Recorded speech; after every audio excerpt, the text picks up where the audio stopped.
আমাৰ অসমৰ মাননীয় মুখ্যমন্ত্ৰী ডক্টৰ হিমন্ত বিশ্ব শৰ্মা ডাঙৰীয়াই গোটেই অসমতে প্ৰায় ৩২ লাখ মহিলাৰ অৰুণোদয় আঁচনি 3.0 আদি উদ্বোধন কৰিলে।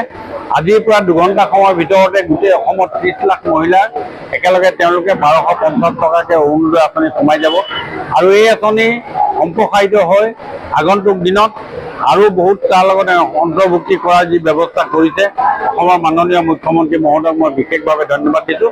আজি আপুনি ডিব্ৰুগড় সমষ্টিৰ অন্তৰ্গত আজি আমি ৪ নম্বৰ ৱাৰ্ডত এই অনুষ্ঠানটো আমি আয়োজন কৰিছিলোঁ।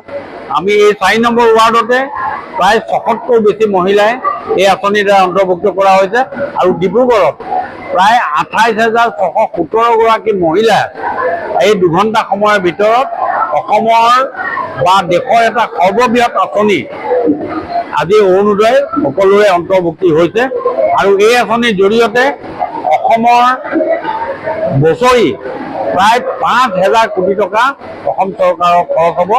এই আঁচনিৰ জৰিয়তে অসমৰ মাননীয় মুখ্যমন্ত্ৰী মহোদয় এই বিষাদ হৃদয়খনৰ কাৰণে আইসকলৰ কাৰণে যি চিন্তা চৰ্চা কৰিলে এই চিন্তা চৰ্চা কৰাৰ কাৰণে আজি ডিব্ৰুগড়বাসীৰ হৈ তেখেতক আমি বিশেষভাৱে শুভেচ্ছা জ্ঞাপন কৰিছোঁ।